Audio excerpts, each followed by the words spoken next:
I want to know all about expectations, कि अगर कोई कहे कि हमें एक्सपेक्टेशंस हैं और हमें उम्मीद है कि वो सिर्फ सारी तू ही पूरी करेगा, कि हम चाहते हैं कुछ तो सिर्फ तुझसे ही चाहते हैं, उसकी खुशी की रिस्पॉन्सिबिलिटी क्या सर मैं ले सकता हूँ पूरी की पूरी? किसी की फाइनेंशियल रिस्पॉन्सिबिलिटी तो आप ले सकते हैं, उसमें कोई दिक्कत नहीं है। जैसे माँ बाप अपने बच्चों की फाइनेंशियल रिस्पॉन्सिबिलिटी ले लेते हैं, लेकिन आप किसी की भी खुशी की रिस्पॉन्सिबिलिटी नहीं ले सकते। खुश होने की जो रिस्पॉन्सिबिलिटी है वो इंसान की खुद की है। क्यों? क्योंकि खुश होना, बोलना बड़ा सिंपल है कि खुश हो जाओ जी, बट खुश होना इज एन आर्ट। ये हर एक के बस का काम नहीं है। और जब एक लेवल पे आपकी अंडरस्टैंडिंग पहुंच जाती है तब आप खुश रह सकते हो लाइफ से। देखो, दो एक्सट्रीम है जहां पर एक आदमी खुश रह सकता है। मैं बता देता हूं वो दो एक्सट्रीम्स क्या हैं। या तो आदमी बिल्कुल ही बेवकूफ हो, वो खुश रहेगा। उसकी खुशी का मतलब क्या है कि मेरा पेट भर जाए, मैं खुश हूं। जब तक कि उसका पेट भर रहा है, जैसे आप किसी जानवर को देखो, जैसे ही उसका पेट भर जाता है वो खुश है, उसको और क्या चाहिए। तो अगर एक इंसान भी जानवरों के लेवल पर ही है, यानी कि जो अंडरस्टैंडिंग से बिल्कुल ही जीरो है, तो वो खुश रह सकता है, बशर्ते कि उसकी जान को खतरा ना हो, फिजिकली उसको कोई दिक्कत ना हो, दूसरा उसका पेट भरा हुआ हो। जो पूरी तरह से ना समझ है, जैसे कि एक बच्चा, वो खुश है, वो मस्त है। अगर वो कुछ तोड़ता भी है तो घर वालों को परेशानी होती है, बच्चे को थोड़ी ना होती है। समझ गए ना? उसके लिए अगर कोई चीज तोड़ दी और वो मान लो 10,000 रुपए की है तो उसको थोड़ी ना फर्क पड़ता है। उसके लिए क्या 10,000 और क्या 10 लाख, समझ गए? बिल्कुल। तो बच्चा मस्त है। क्यों? क्योंकि बच्चा ना समझ है। या फिर कोई बहुत ही समझदार आदमी जिसने जिंदगी को बहुत ही गहराई से समझ लिया है, वो मस्त है। बीच में जो लोग हैं वो सब फंसे हुए हैं, और 99.99% लोग बीच में हैं, जो हैं बेवकूफ लेकिन समझते खुद को समझदार हैं। अब ऐसे लोगों का क्या इलाज है? क्योंकि जो समझदार होगा वो कभी भी सामने वाले से कुछ एक्सपेक्ट करेगा ही नहीं, या उतना ही एक्सपेक्ट करेगा जिसमें आपको भी दिक्कत नहीं होगी। बिल्कुल सर। जो आप आसानी से पूरी कर सको। फॉर एग्जाम्पल, एक मछली है तो मैं मछली से इतना ही एक्सपेक्ट करूंगा कि वो पानी में रहे और आराम से तैरती रहे, तो मछली को भी उसमें कोई दिक्कत नहीं है। जहां मैंने मछली से एक्सपेक्ट किया कि तू हवा में उड़ के दिखा, तो मछली के लिए भी प्रॉब्लम है, मेरे लिए भी प्रॉब्लम है। समझ गए ना? तो ये दुनिया बेवकूफों से भरी है। ना समझ बेवकूफ नहीं है, ध्यान से समझ लेना। एक बच्चा बेवकूफ नहीं है, बच्चा ना समझ है। बेवकूफ वो है जो खुद को समझदार समझता है लेकिन है एक्चुअल में ना समझ। उसको समझ नहीं है जिंदगी की, उसको समझ नहीं है रिलेशनशिप्स की, उसको समझ नहीं है लाइफ की, लेकिन उसको एक गलतफहमी है कि नहीं, मुझे तो सब पता है, मेरी एज है तो मुझे सब पता है, मैं ये हूं तो मुझे सब पता है, मेरे नाम के आगे ये लगा हुआ है तो मुझे सब पता है, तुम मुझे क्या सिखाओगे? यस सर, ये है ना बिल्कुल प्रॉब्लम। सर। हाँ, यही मतलब इसके बारे में कहा जाता है कि अगर एक इंसान चाहे, यानी अगर हम चाहें, यानी ह्यूमैनिटी अगर चाहे, तो दुनिया में इतने रिसोर्सेज हैं कि एक भी आदमी भूखा नहीं रहेगा। अगर आज हम सब एक हो जाएं, जितने भी इंसान हैं इस धरती पे वो सब एक हो जाएं और कहें कि यार एक भी आदमी भूखा नहीं रहना चाहिए, तो इतना पैसा है, इतने रिसोर्सेज हैं कि अगले 1 महीने के अंदर अंदर एक भी आदमी भूखा नहीं सोएगा इस प्लैनेट पे। तो पेट सबका भरा जा सकता है, लेकिन एक्सपेक्टेशंस किसी एक की भी पूरी नहीं करी जा सकती। लाइक सर, जरूरतें पूरी हो सकती है लेकिन जरूरतें पूरी दुनिया की पूरी हो सकती है। इतना है इस दुनिया में कि जरूरतें सबकी पूरी हो सकती हैं, लेकिन ख्वाहिशें, एक्सपेक्टेशंस, डिजायर्स किसी एक का भी पूरा नहीं हो सकता, नॉट इवन वन। और वो कोशिश करनी भी नहीं चाहिए, क्योंकि अगर आपने एक बार ये खेल शुरू कर दिया किसी की एक्सपेक्टेशंस पूरी करने का, तो कोई ना कोई ऐसा पॉइंट आएगा जब आप पीछे हटोगे तो सामने वाले को हर्ट होगा। तो इससे बेटर ये है कि जहाँ पे ये खेल शुरू हो रहा है, जैसे वो कह रहे हैं कि भाई मेरी ये एक्सपेक्टेशंस हैं और ये आप पूरी करो, वो करो, तो आप वहीं पर बैठ करके उनको क्लियर कट बता सकते हो कि देखो आपकी जो एक्सपेक्टेशंस है, पहले तो आप वो सारी मुझे बताओ, पहले आप खुद अपने माइंड में क्लियर करो। ऐसा तो नहीं है कि आपको ही नहीं पता है, 99.99% लोगों को यही नहीं पता है कि उनको आपसे चाहिए क्या है, या एक रिलेशनशिप से चाहिए क्या है।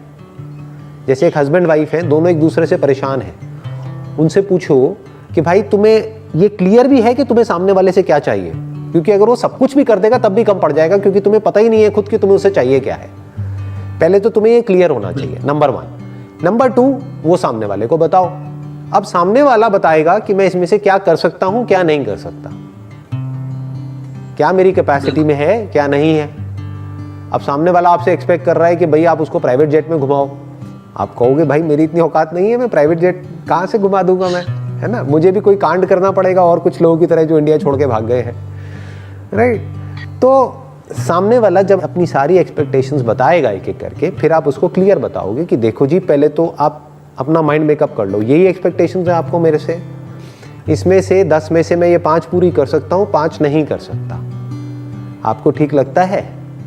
अगर आपको लगता है कोई और है जो आपकी 10 की 10 एक्सपेक्टेशंस पूरी कर सकता है, तो आप उसके पास चले जाओ, तो उससे रिलेशन बना लो। अगर ऐसा कोई इस धरती पे प्राणी है तो बढ़िया है, आपके लिए भी अच्छा है, मेरे लिए भी अच्छा है, राइट। तो वहाँ पे स्ट्रांग होना पड़ता है। बहुत बार क्या होता है, हम ही वीक पड़ जाते हैं, हम ढीले पड़ जाते हैं, हम पागलों की तरह बस पीछे पीछे पीछे पीछे पीछे पीछे और सामने वाले की सारी एक्सपेक्टेशंस पूरी करते रहते हैं। फिर वो सामने वाला हमको इनडायरेक्टली, डायरेक्टली नहीं, इनडायरेक्टली ब्लैकमेल करता है। हाँ सर। उस ब्लैकमेल को इमोशनल ब्लैकमेल भी बोलते हैं, साइकोलॉजिकल ब्लैकमेल भी बोलते हैं। वो फिर जैसे कुछ भी होगा वो अपने सारे दुखों का इल्जाम उठा करके आप पे डाल देगा कि मैं परेशान हूं किसकी वजह से, तुम्हारी वजह से। बस यस, फंस गए। अब क्या करोगे? एक सर मैं आपसे चीज पूछना चाहता हूँ। हाँ सर, आप सर ये सब हमारे लिए करते हैं और सर किसी फ्री ऑफ कॉस्ट करते हैं सब कुछ सर। तो सर मैं जानना चाहता हूँ सर, आपकी जो प्लेज है ये सब किस लिए है? कि सिर्फ हमारे लिए? मैं एक बात कहूँगा, आप बताना कि वो सच है या झूठ है, कि मैं जो भी करने वाला हूँ या मैं जो भी कर रहा हूँ उसका असर पूरी दुनिया पे हो रहा है और होने वाला है। क्या ये सच है, झूठ है? सच है सर। सच है ना। तो क्या मेरी रिस्पॉन्सिबिलिटी नहीं है कि मैं जो भी कर रहा हूं या जो भी कर सकता हूं वो सब मैं करूं? बिल्कुल सर। ये मेरी अपनी रिस्पॉन्सिबिलिटी है, ये मेरे ऊपर कोई ऑब्लिगेशन नहीं है, ये मुझे किसी ने कोई टास्क नहीं दिया है कि तुम्हें ये करना ही पड़ेगा। जब इंसान खुद की रिस्पॉन्सिबिलिटी को समझता है तो वो ये भी समझता है कि क्या करने लायक है और क्या नहीं है, और फिर वो करना ही होता है at any cost. As a human being हमारे ऊपर बहुत बड़ी रिस्पॉन्सिबिलिटी है, सिर्फ मेरे ऊपर नहीं, आपके ऊपर भी, क्योंकि आप भी जो कुछ कर रहे हो उसका असर पूरी दुनिया पे होने वाला है। बट इस बात को हम देख नहीं पाते हैं। बहुत लोग ये सोचते हैं कि अरे मैंने जो भी किया उससे किसी को क्या फर्क पड़ता है। यस सर, है ना। हाँ, अरे फर्क पड़ता है। आप जो भी कुछ करने वाले हो उसका इस दुनिया पे बहुत बड़ा असर आने वाला है, बिकॉज आपको नहीं पता कि आप जो भी कर रहे हो छोटे से छोटा उसकी वजह से क्या होने वाला है। You don't know that. आप समझे? हाँ, तो ऐसे सोचना होता है। चलिए जी, ठीक है ji, thank you sir, thank you so much. Most welcome ji, wish you all the best and thank you so much. ध्यान से देखो अपने आसपास में जो भी लोग जिस भी फील्ड में सक्सेसफुल हैं वो क्या कर रहे हैं। क्या वो जादू नहीं है? जादू है।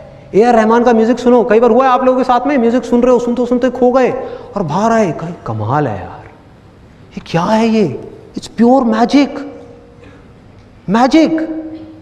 किसी सिंगर की आवाज सुन रहे हो, लता मंगेशकर की, किसी की भी, सुनते सुनते सुनते सुनते एकदम से खो गए, बाहर आए, आकर के कहा यार मैजिक, ये क्या हुआ मेरे साथ में, ऐसा कैसे हो सकता है? एक आवाज ही तो है, एक गाना ही तो है, ये मेरे रोंगटे क्यों खड़े हो गए, ये मेरी ऐसी हालत क्यों हो गई, क्या हो रहा है? ये होता है। क्रिकेट का मैच देख रहे हो, महेंद्र सिंह धोनी को हेलीकॉप्टर शॉट मारते हुए देखा और कहा मैजिक, ये क्या कर रहा है, क्या कर रहा है भाई, ये आता है माइंड में कि इट्स प्योर मैजिक। मन करता है बार बार देखने का, मन करता है। किसी एंटरप्रेन्योर को देख रहे होते हो बड़े लेवल पे बिजनेस करते हुए, अंदर से क्या आवाज आती है? मैजिक। कमाल है यार। जैसे मेरे साथ होता था जब मैंने नया नया बिजनेस शुरू किया, तो उस टाइम पे जैसे ही मैं किसी भी सक्सेसफुल एंटरप्रेन्योर की कहानी पढ़ता था, मतलब कि उनकी ऑटोबायोग्राफीज पढ़ता था या उनकी बातें सुनता था या जो उन्होंने लिखा है सक्सेस के बारे में वो पढ़ता था या उनके बिजनेस को देखता था कि किस तरह का वो बिजनेस कर रहे हैं, कैसे कर रहे हैं, कैसे इतनी बड़ी टीम को मैनेज कर रहे हैं, तो मेरे अंदर से आता था, मैंने कहा यार ये बंदा है या क्या है कि मेरे से तो छोटी छोटी चीज़ें मैनेज नहीं होती और ये इतनी चीज़ें मैनेज कर रहा है, इतनी बड़ी टीम को मैनेज कर रहा है। मेरे से तो अपने घर में अपनी फैमिली मैनेज नहीं होती, अपनी वाइफ मैनेज नहीं होती, बच्चे मैनेज नहीं होते, और ये हजारों लोगों की टीम मैनेज कर रहा है। कर क्या रहा है ये? हजारों काम कर रहा है, कैसे कर पा रहा है? किसी इंसान के लिए कैसे पॉसिबल है? इतना बड़ा बिजनेस एम्पायर खड़ा कर दिया, कैसे कर दिया? स्क्रैच से। आता है माइंड में? मेरे माइंड में बहुत आता था। लेकिन आज जब उन सारे स्टेजेस को मैं क्रॉस कर चुका हूं, तो अपने एक्सपीरियंस के बेस पे आप सबको ये बात बोल सकता हूं, और हो सके तो इसको अपने अंदर तक जाने देना कि मैजिक नाम की इस दुनिया में कोई चीज नहीं है, कोई चीज नहीं है मैजिक नाम की, सिर्फ खेल है। और हम सब आप भी और मैं भी इस दुनिया में चाहे कोई भी काम कर रहे हैं, अलग अलग फील्ड्स में अलग अलग खेल खेल रहे हैं, हम सब खिलाड़ी हैं, अलग अलग फील्ड्स के खिलाड़ी हैं। बस फर्क क्या है, किसी खिलाड़ी की ऑब्जर्वेशन पावर्स थोड़ी सी कम डेवलप हुई है क्योंकि उसने उस पर कम काम किया है, किसी ने ज्यादा काम किया है तो उसकी ऑब्जर्वेशन पावर ज्यादा डेवलप हो गई, जिस वजह से वो उन चीजों को देख पा रहा है जो और लोग देख करके भी नहीं देख पा रहे, और वो उन चीजों को कर पा रहा है जो और लोग करना तो चाहते हैं लेकिन कर नहीं सकते क्योंकि वो उसको देख ही नहीं पा रहे।